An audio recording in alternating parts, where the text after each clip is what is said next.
Katie, I am so excited to have you on today. I have two goals for the call. One is that people will fall as much in love with you as we are. You're just an incredible person, and we're going to get to talk about your background and how you broke in. But the second is really to give a lot of people hope, I think, in the consulting process. And you came from a non-traditional background. You had really not a lot of business training or acumen. You had hurdles that you had to overcome. You also just, because you're real chill, you also decided to just do consulting in the Middle East, PS. And so, there are a lot of things that you did that were very big barrier breakers. And I think that's our ultimate goal for our audience today is both to get to know the nuance of Katie's story, like why BCG, what was it about BCG that was incredible? What did you really notice were some of the insider cultural differences, but also how did you get there, right? And where were those rough road moments for you and how did you overcome them? So I'm really excited to have you here. I'd love to just kick off by saying a little bit of a quick overview of your background so that people can get to know you kind of up until you went into the Marine Corps. Oh, you mean starting from the Marine Corps? Yes, absolutely. I'm really excited to be here, so thank you so much for having a chance to share this story. I hope it inspires a lot of people. So yeah, I spent 8 years in the Marine Corps, and my job there was to be basically a project manager. My title was combat engineer officer. A lot of that ended up being construction and demolition project management.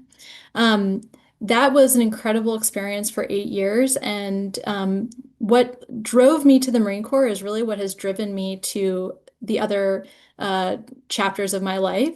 I am an altruistic person by nature, and I want to make an impact. I'm also someone who enjoys being challenged physically and intellectually, and that's where I thrive best. And finally, I just like to travel. So every decision I've made in my life has really hit those wickets, and that's how I found myself at Columbia. Doing an MBA and a master's in international affairs. Columbia has an incredibly international culture, and that's what drove me to pursue a consulting career in the Middle East. I love it. Katie, thank you for the background.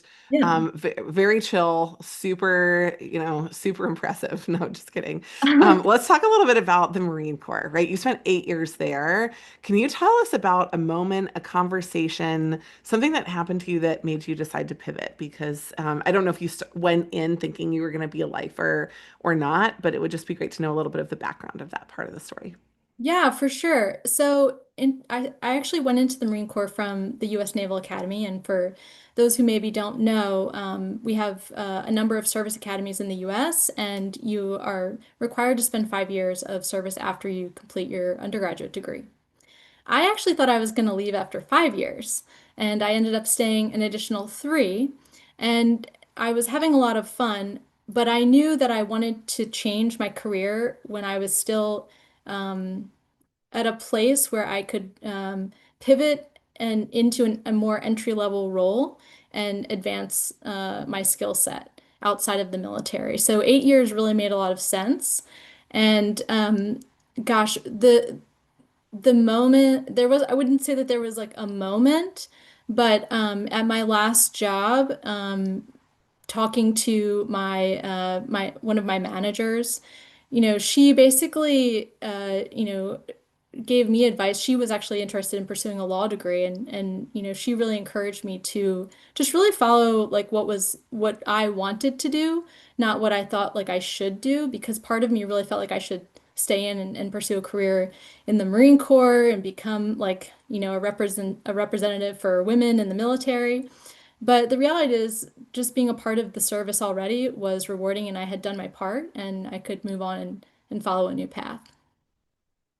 So you were encouraged to not do what the kind of Gen culture would be. I bet there's actually pieces of parallel to your consulting story on that too, huh? There might be. Okay, we won't do any giveaways. I don't actually know the answer to that, but I am really curious to find out. Okay, great. So after the military, you mentioned that you pursued two, not one, graduate degrees at Columbia. Can you talk about why you picked both? What was it about the two of them together that felt like it was better than one? And also, what when you went in, what did you think you were going to do afterwards? And did that have some bearing on your decision making? This is a great question. And I think what's important really as kind of a key takeaway is to do what's important to you and where you think you're going to thrive. I really thrive when I'm doing things I love. And I studied political science in my undergrad. I knew actually I wanted a policy style degree, but I also knew that I knew nothing about anything outside of government. And so an MIA and MBA were like a perfect marriage. Um, I pursued Columbia solely. Like I looked at a bunch of graduate schools. I knew I wanted to go to Columbia because of its international, culture. In the MIA degree, it was we had there was a specialization in UN studies, and in the business school there was the Chazen Center.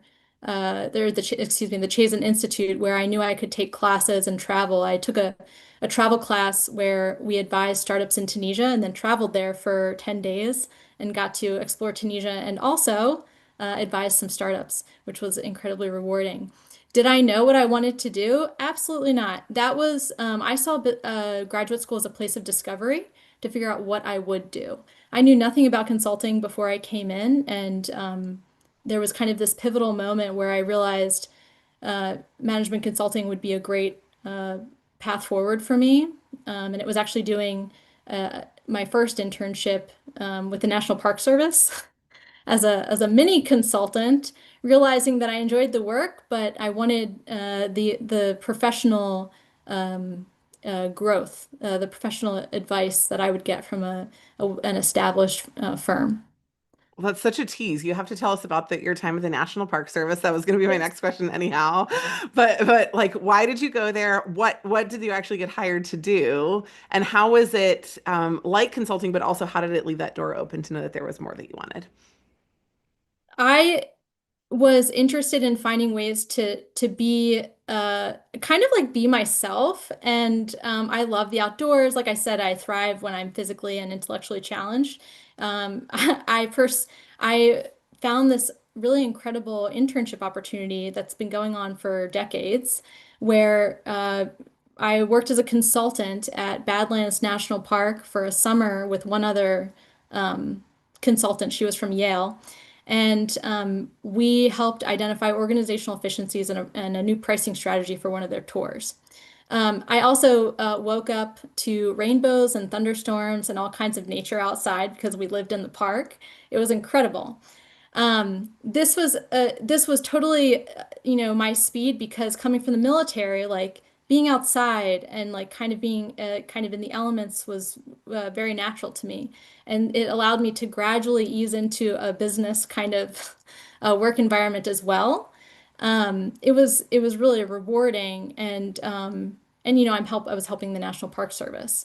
What I realized though is that we stumbled our way through the internship and had some guidance, but that true business acumen and development wasn't as rich as I saw from my peers who after the summer had come back from like McKinsey and Bain and BCG and really understood, kind of these fundamentals that they, knew like the back of their hand. And I knew I wanted that.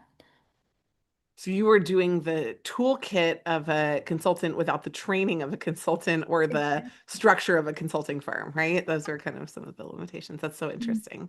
Yeah. Awesome. Well, I think the last thing you talked a little bit about how you decided that you wanted to pursue consulting. Did you look at anything else? Was there anything else that was on the table? Because when, right, being in business school and coming back after the summer, everybody is sharing about the experiences that they have. Was it kind of just consulting or bust, or was there anything else that was also potentially on the table for you? Well, because it was my third summer, I spent a long time at school. At that point it really was just consulting. I had ruled out banking pretty quickly. Much respect to bankers, but it was not the lifestyle I was interested in. Um, and then I had dabbled a little in the public sector and realized that, I'm kind of pigeonholing myself before I take a shot at this. So I realized that this was really what I wanted to focus on. And I thought, how can I continue to pursue this in a way that suits my interests? And really, that was pursuing a role abroad. And that's how I, kind of just drove towards the Middle East and really, navigated where all the recruiters were hiding in the different corridors of Colombia that were specifically targeting Middle East interested candidates because it was not as direct as I would have hoped. Well, I want to talk about that in just a second. Yeah. But do you remember what you said when the firms asked you, why do you want to do consulting? Was it something around the discovery that you just talked about, or was there something else that you added onto that too?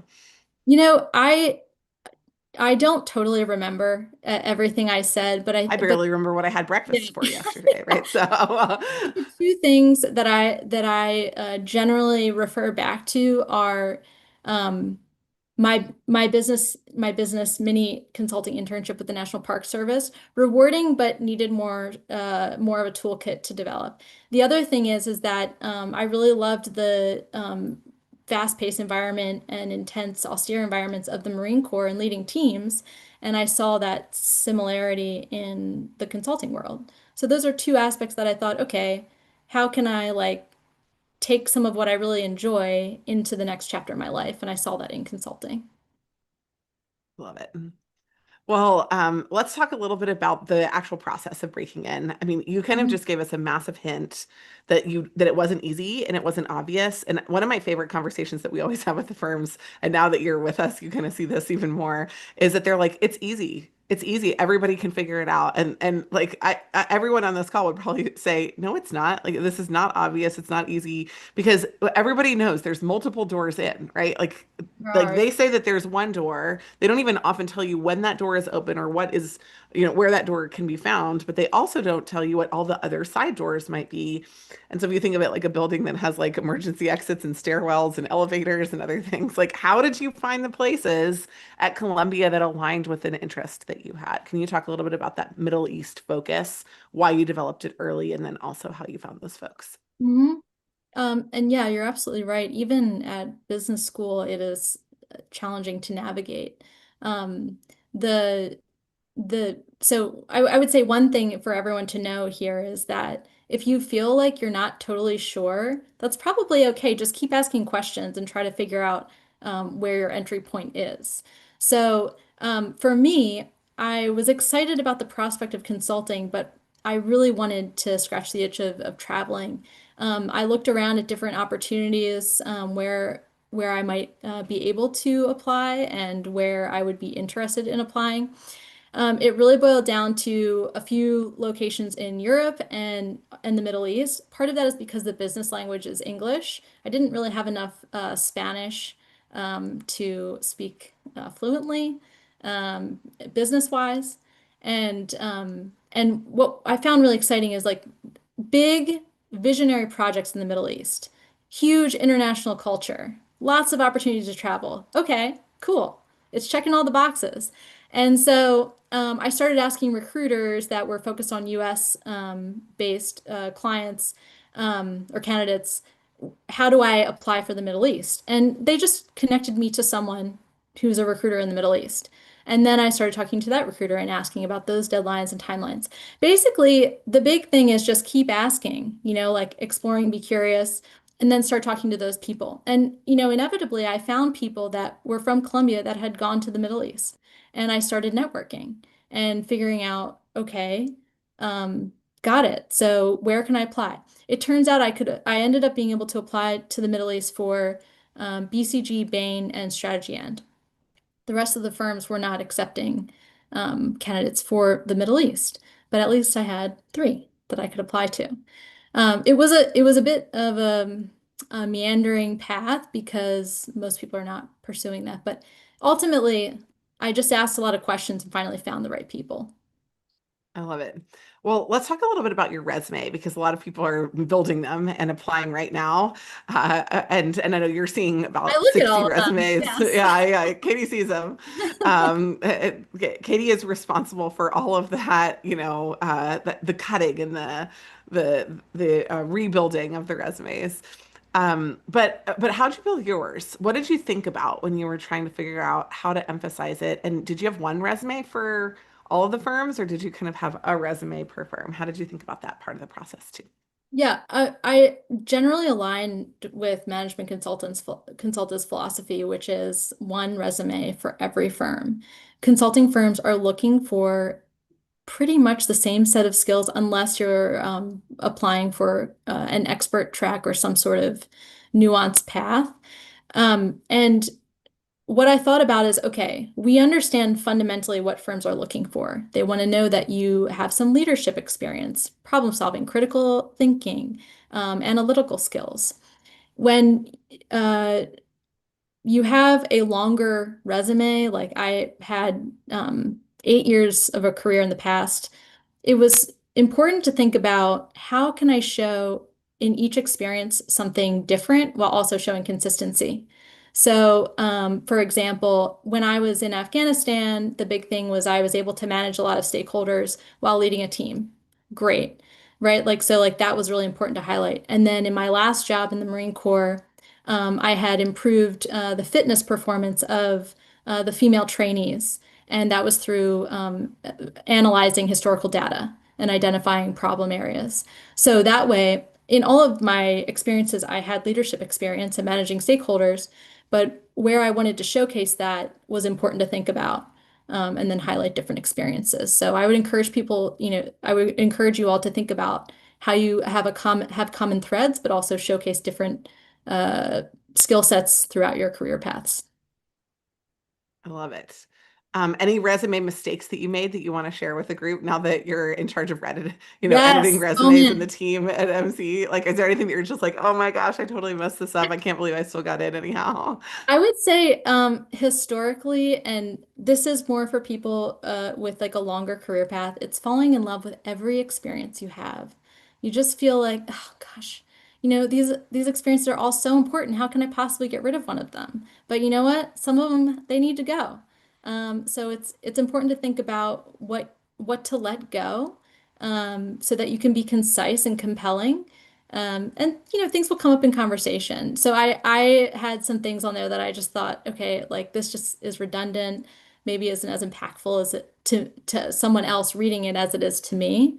So get that one page and cut out, maybe if you don't have quantitative information for it, it's okay to let it go. Yeah.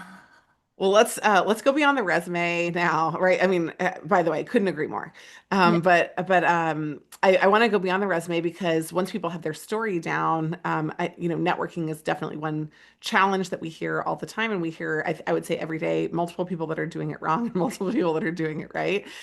So you clearly did something right in the networking process. Can you highlight one story of like, I approached somebody at this firm and then they connected me, or like I reached out to somebody individually. Here's what I asked for. I want to go beyond the generic of like I networked to here's what I did specifically with one specific place. Can you tell us a story about that? Yeah, so I actually had a friend that I was in business school with who interned at McKinsey.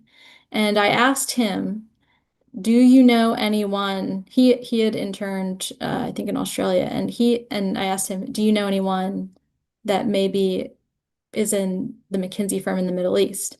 And he said, "No, but I have a friend that you also know who is also a veteran, and he ended up in Dubai, but he's at BCG." And he said, "Do you want me to connect you?" I said, "Absolutely." So this was a guy who had graduated a year ahead of us and had somehow ended up in Dubai. And I had not really known him that well. My friend connected us, and then I asked him, "Hey, like, okay, like, how did you get here?" And I think the thing about it is it's talking to people, letting people know what you're interested in. It can feel very vulnerable, but I guarantee someone knows somebody and they can connect you. And that person's going to connect you, and that person's going to connect you. And that's how I created connections in the Middle East. And they were closer than I realized. I mean, most of them were either alumni or veterans or, somehow connected through that chain. And we all have those. So that, it worked out really nicely. And then like, did y'all become BFFs before you applied? after you applied, when you worked there. You know what I mean? Like there, because I know that there were like different pieces of that of the story, and you got to know him different ways. But I also think there's a misconception that you have to be like really close to somebody before you even apply. And I'm just kind of curious how that relationship developed, and also if was it on the phone, was it on email, were you even like texting or messaging on LinkedIn? Can you just talk a little bit about the mechanics of it too? Yeah, sure. So the first connection was over email through my friend. And then the next connection was a phone call. This was pre-COVID, so I'm pretty sure it was like a phone. We weren't like so Zoom savvy yet. Zooming, yeah. Yeah. And honestly, I didn't like I knew him, we're still acquaintances, but it's not, I think that is a really good point, Jenny, right? Like this guy was very helpful. He was willing to walk through a practice case with me. He was willing to tell me like what the firm is looking for and some tips and tricks about specific like unique to BCG, which every firm has these things. And we did not become BFFs, but I think that's the real takeaway is that these are not necessarily long-lasting relationships. People at the firms are excited to help you because they love bringing in new people who are eager to join the firm because they're excited about the work, excited about the culture, um, and that's okay. I would say a huge tip that I recommend to everyone is I did this for him for my connection is I said, "Hey, I'm applying tomorrow. I'm so excited. This is my top choice." And BCG was my top choice, but so don't do it to all of the firms, but the firm that You can't play the field like that, yeah, y'all. yeah. Yeah. But the thing is that when you let a firm know that they're your top choice, that's sending a really strong message. And when you tell the person that, is advocating for you that it's your top choice, they're going to help advocate for you. So I think that that helps a lot. And then like just myth busting, it's just a lot of effort. You do have to reach out and you do run through connections that go nowhere. That's just part of it. It's part of the experience, and it does feel hard, but when you make those connections, they are very worthwhile. What's something from your background that you were surprised they picked up on and wanted to talk about, both in networking and in the interview? Oh I always yeah. feel like there's this moment where you're kind of like, I didn't think that that was as big of a deal as like you keep like people keep asking me about this, whether it was just like a random interest or a part of your career that you thought like that wasn't business, but they're really interested in it. I feel like especially military leadership can often reflect that, but I don't know what it was for you. That's a good question, January. I think for me, most people just wanted to understand what the Marine Corps was like, which I thought, you get to kind of the behavioral part of an interview, and even networking is a bit of an interview, but people just want to understand, like, wait, how, what is that like, being, I'm short too. What is that like being a short woman in the military? Was it hard?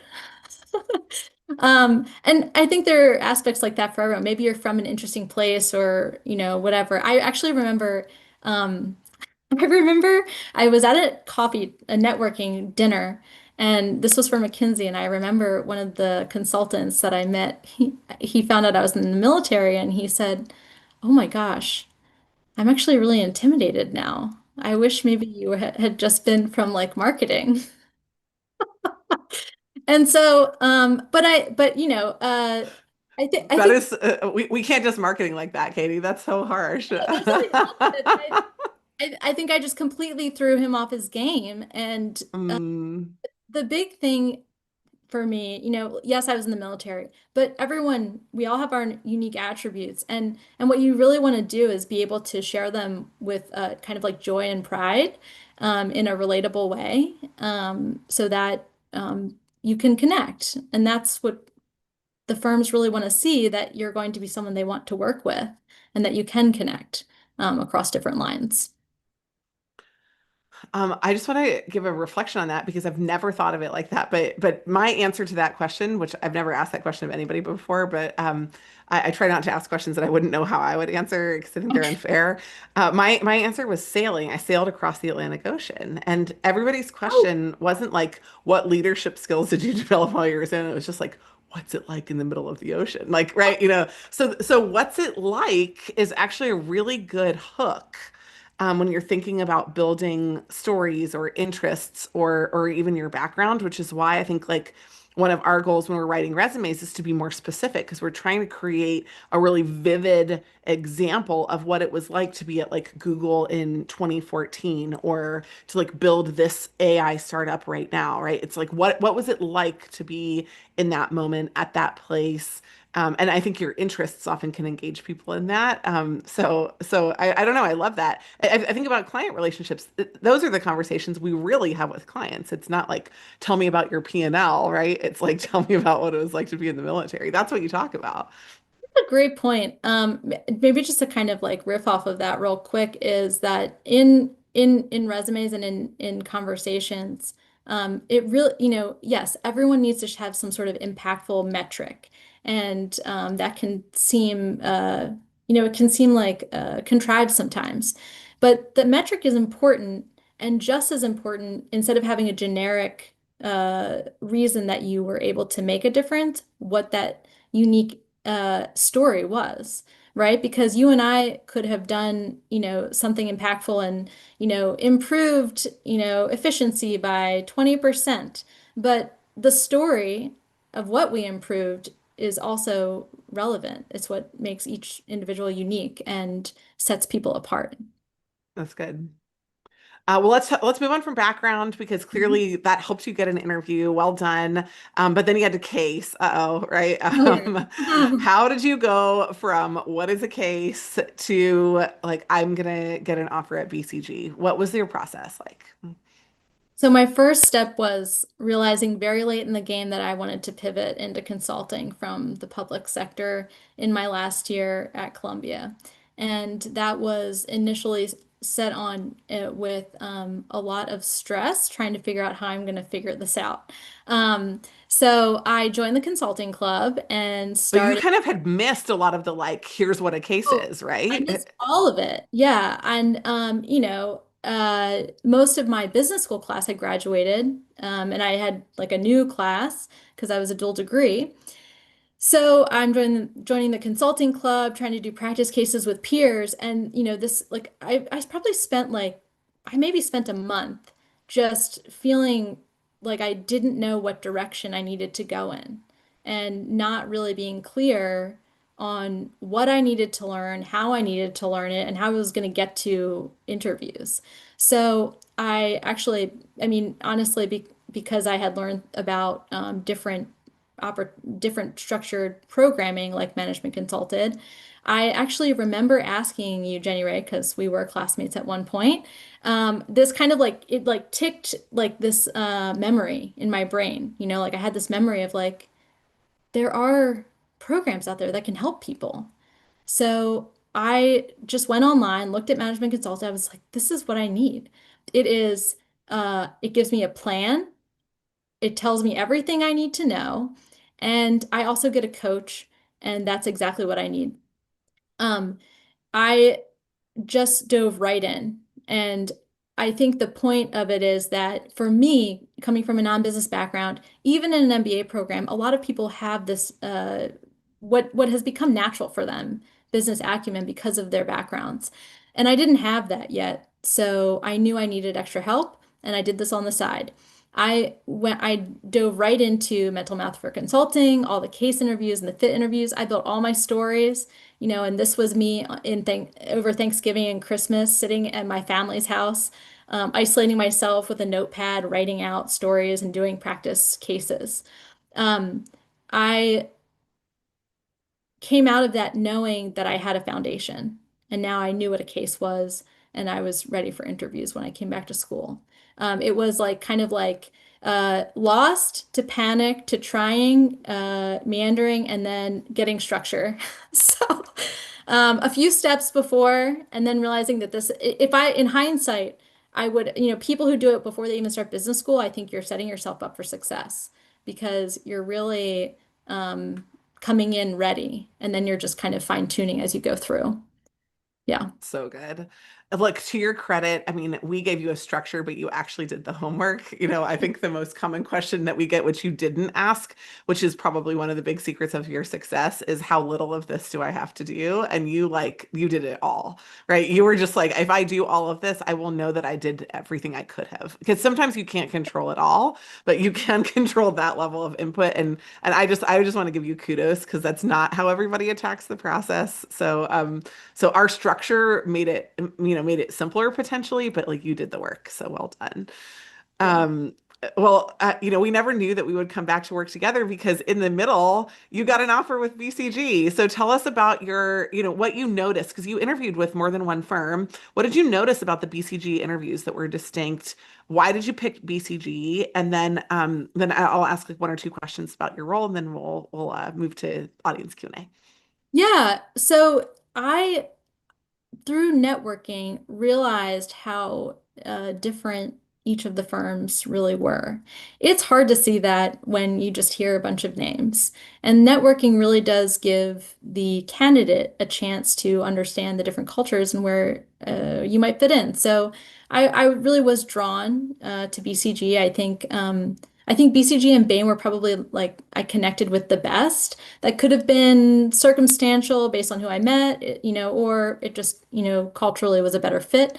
What I noticed about BCG was that it was very collegial and kind of like intellectually curious in this like sometimes meandering way that I really enjoyed. Like just let's just talk about a random topic and see where it goes.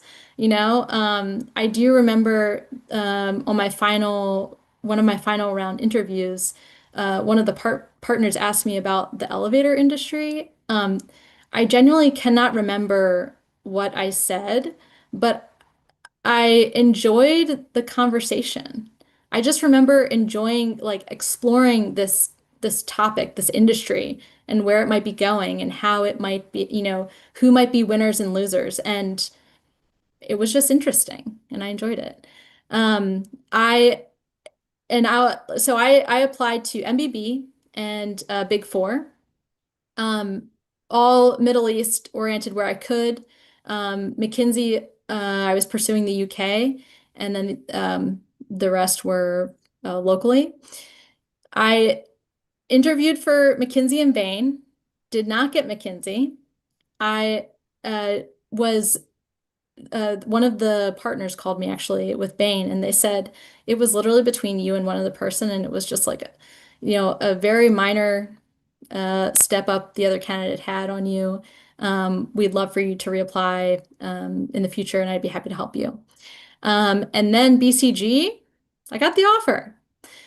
For the Big Four, I actually so they happened after I canceled all the rest of my interviews. I just didn't care anymore, and I didn't think it would be right to do those interviews because I wasn't going to accept them anyway. But I think, like real talk is that you only need to get one, and some people get all three, some people get every interview they go into. But it doesn't really matter. The important thing is that you get an offer and you use that as your next step. Well, congratulations. Let's just talk really briefly. This is a whole other podcast, not for today, about Yeah, your life at BCG. But can you just talk specifically about this one question that ties it all together, which is like, yeah. what were the things that you did beforehand, academic, professional, and even leadership, that you felt really helped you actually do the work at BCG? What were some of those themes or skills that you drew on from your earlier career that helped you do what you needed to do? Sure. So, from the Marine Corps, some of I would say soft skills are not a popular um, attribute, I would say. They kind of seem I don't know, sometimes they have a negative connotation. But the military is a great training ground for soft skills. So I think that that was one of my strengths in terms of being able to manage client relations. I really knew how to win win the trust of clients, and that's super important in consulting. And and being able to, like we would get so I was on a deployment on a ship, and we were on call for any potential urgent needs going on around the world. And so I had to be ready to adjust missions and how we would support them uh, pretty much 24/7. In consulting, projects change daily, and the scope and what's a priority changes pretty frequently. I was able to adapt to that pretty well because I was kind of used to it. And I think those are some of the big skills in terms of soft skills. In terms of analytical skills, I one of the things that I think I brought that, like Jenny Ray, like you said, like I did all the work, right? Is just working really hard, which is not something that I think everyone should do. In hindsight, I think that that's something I could have done better, but I worked really hard to do things well. And I was just used to doing that. That was my career in the Marine Corps. Work hard, play hard. But I think the consulting world appreciated that, and I really enjoyed my time at BCG. And it was just like, wonderful people, lots of really cool projects. Yeah. Well, as we wrap up, you are now a Black Belt advisor with Management Consulted, and you kind of help us with a lot of our premium clients. What's your kind of number one piece of advice that you see too many people do that you would like them to knock it off, and that you would kind of give as the final exhortation today to the group, right? What's the thing that they could be doing that they're not doing right now? Yes. So I do see a lot of people overthinking how to try to game the game. And what I would recommend is instead of trying to think about what the quote unquote right answer is, be curious about why you are right for the firms. And in terms of story, uh, not the right story, but making your story connect all the way up to why consulting is now the perfect fit for your next step in your career. It's really flipping the perspective into why yes instead of trying to find yes. You're already there. You just have to connect the dots. I love it. Well, Katie, thank you so much. I hope that all of y'all that are listening have really seen some illumination for the way that BCG thinks, that somebody who is successful going through the BCG process thinks, some of the networking at BCG, even the case process and your enthusiasm for that. Katie, I think you really did pull back the curtain and share that. So thank you so much for doing that. I'm going to turn it now over to Japheth, who will both do the fun questions that the audience pre-submitted, and then also some audience questions. So anyhow, for right now, if y'all have questions that you want to ask Katie, if you can please pop them into the chat. Japheth will be moderating this portion of the conversation. But Katie, I just want to say from the bottom of my heart, thank you. Thank you for how cool and random and awesome you are. And my one fun thing that I want to end with is, do you live on a farm? Do you live on a farm yet? Are you going to live on a I'm farm? about to. I am about to own a farmhouse in like 2 days. That's so exciting.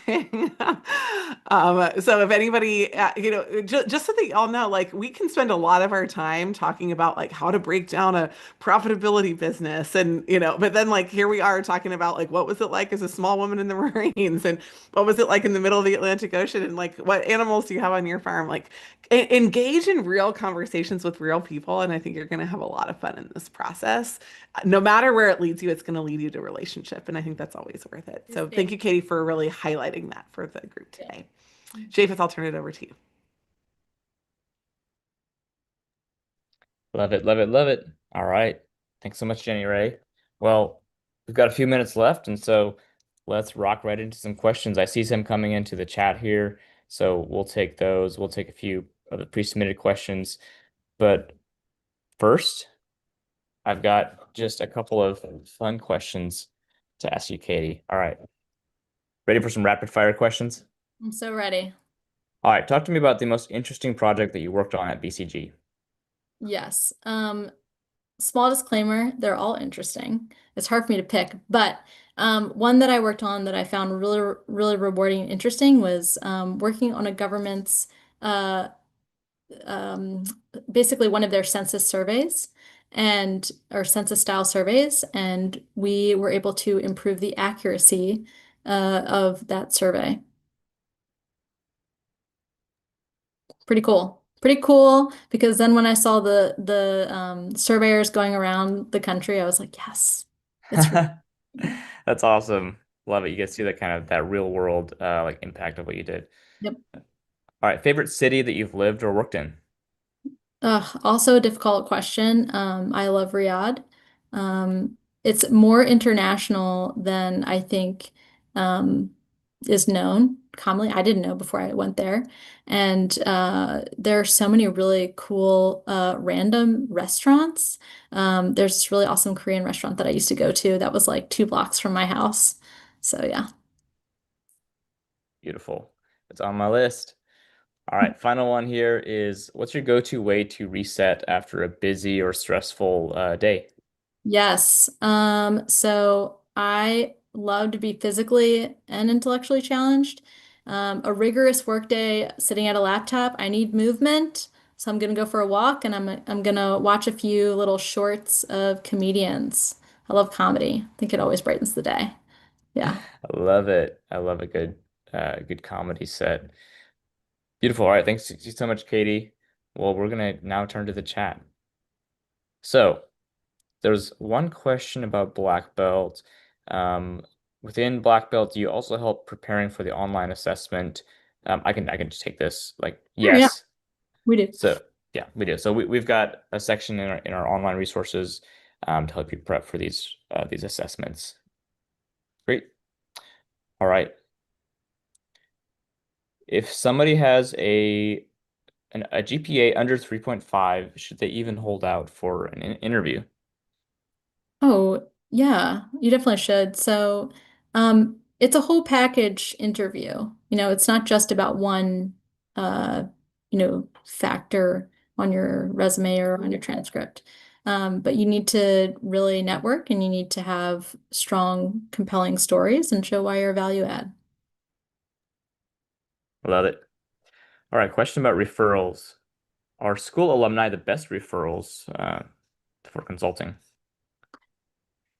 Interesting. They're probably the easiest to connect with, but what I would say is finding connections uh, where you have a common sort of background, whether that's your school, whether that's like you're both civil engineers or you both went to the same, I don't know, like pickup soccer team or something, something where you have something in common. That's where you're going to find your initial launch for networks. Love it.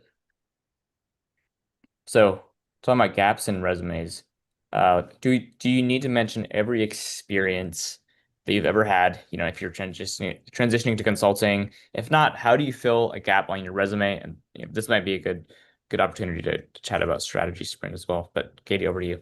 Oh yeah. So gaps in your resume are they're not they're there. They don't need to be bad. It kind of depends, but it's really about the story you want to tell. And that's how you address it. That's kind of like a very general example, but like taking a career break or like a parenting break, that's okay. You can either put it in as a like as what it is, or you leave it out, and then if someone asks you about it, then you explain it. And it's being prepared with that catchy 30-second response. The other thing is, for instance, I took a year off to strategically think about what I wanted to do next before I went to grad school. I didn't, I did not put that in my resume, but what I did do was prepare my response if anyone were to ask me why there was a gap. I love it. Did you get asked that? I did. Yeah. I got asked, "Oh, why is there a year missing here?" And then I would go into yeah, I took a year off to think about why I wanted like what I wanted to do next more strategically. I also taught yoga for a year. And so That's and then awesome. yeah, people would most responses were like, "Man, I wish I could do that." So, Yeah, it's I love it. And clearly BCG still hired you even though you had that gap on your yeah, resume. So on strike. maybe not as big of a deal as some people make it out to be. Yeah. Um, However, for like folks with right these non-traditional backgrounds and Mhm. you're looking to make a pivot we have a program called Strategy Sprint. It's also included in Super Prep if you join that. But it's like a week-long virtual consulting project, a way to just like test the waters with consulting, see if it's right for you before you commit to the process, and also if right you feel like you need a little bit of consulting experience on your resume, or it's just a really big gap, then that can be a great project for you. So we'll include some information about that in the links. Yeah. Let me see. Okay, is it better to apply as soon as a firm opens the application or later when you feel more confident with case prep? I mean, there's like two answers, like, and the answer is different if you're applying for like an experienced hire role where they fill as they go, or if you were applying for, like, for example, Bain has their associate consultant and their associate consultant internship roles due this Sunday. Like, it for those it doesn't really matter. Like, apply it Sunday at 11:58, p.m. and that's fine. But Katie, anything else to add to that? Yeah, those are all good points, Japheth. Maybe just one more is rolling. Did you mention rolling deadlines? Those are important to apply when you feel about 70 to 80% ready, which is a judgment call, but rolling slots fill up as they fill up. Yeah, exactly. Great. Okay, so I'm confident I'd be able to add a ton of value to consulting. My skills really align, but I have a non-traditional path. Not a ton of business specific experiences. Worried that my resume will get automatically rejected before I even have the chance to get to the interview and show off my skills. How can I combat this? So, Raksha, I think I've seen your resume already, but this is a good question. The real uh, driving factor is how you message your story. That's you need to communicate and look through. We have great modules for this, so anyone who wants to understand what the value of black belt is, we have great modules online for preparing your stories, and that's what's going to really sell you if you can show those key skills firms are looking for in the stories you have from your past. Make the stories, and then you just need to practice telling them. Easy, right? Easy peasy. No sweat. Oh, that's why we're here. We can help. Yes. And coaches. Coaches help you too. Oh, Yeah. yeah, we've got the world's best coaches. We're obviously biased, but we still think Yeah. it's true. Bias and right. Bias is okay as long as you're right. Yeah. Don't Yeah. quote me. All right, we'll take one or two more. Avesta, are junior consulting roles only available for rising juniors in college, or can rising sophomores apply? Um, don't apply to a role that the firms don't want you to apply to, right? So if they say it's an internship for juniors, then yeah, don't apply. Some firms, especially like MBB and Big Four, they have specific programs for sophomores, so those are probably going to be better for you. But keep in mind that like the cycle is a year ahead. So this summer and fall, you're applying for internships that are starting that'll take place summer 2026, right? So if you're rising sophomore now, you will be applying for, right, those junior rising junior internships. So just make sure you're looking at the right rules. All right, let's end on a resume question. What's the best strategy for fitting 5+ years of experience into a compelling one-page resume? Good question. Well, um, this kind of goes back to something I said earlier, which is um, all of your experiences are important and meaningful to you. It's important to identify which of all of your experiences are most important for the firms to be able to see. And sometimes that's getting rid of some experiences, some bullet points. Sometimes that's chunking different roles. So I don't know the specific resume, but you can get it to one page with 5 years of experience, and it's really thinking about show all of all of the attributes a firm is looking for while getting rid of some of the pieces that maybe aren't as quantitatively or qualitatively dialed in. You know, if you don't have a metric for it, it doesn't need to be there. Don't make stuff up. Yeah. As sorry if I'm butchering your name. Ajaz has Oh, yeah. probably butchered that, but he summarized in the chat a little bit ago. You know, there's it's like the art of letting go sometimes for your resume. If you've got a Yes, lot of experience, like you gotta you just gotta let it go. It's okay. not don't fall in love with like needing to show every single piece of your story. Just showing kind of the right pieces in the right way is what you're looking for. Exactly. Beautiful. All right. Well, that's all for today. Thank you, everybody, so much for tuning in and joining us today, sending in your questions. Thank you so much to Katie for sharing her story. Bravo, bravo. Thank you. Super insightful and interesting and fun. And I mean, honestly, just pretty different from the normal programming over here. So it's just it's fun to showcase a different side to that. So um amazing. Thank you so much, Katie. Hope to see you all in black belt. We've got, I think, should 14 spots left. That number's probably changed since we started the call. But that cohort starts next Wednesday. Last day to buy is next Tuesday. So you've got 8 days, assuming there are spots left. And if you need those resume and cover letter edits, right, buy either the editing package or black belt or super prep and submit your docs by 5 p.m. Eastern today. So you've got like 2 hours to do that. So if you want to guarantee we have those docs ready for you by the Bain deadline, which is this Sunday, then you'll need that to submit by 5 p.m. Eastern. Okay. Mm. Well, if there was any questions we weren't able to get to, reach out. Our email is team@managementconsultant.com, team, TEAM at managementconsultant.com. We answer dozens of questions every day and happy to take yours.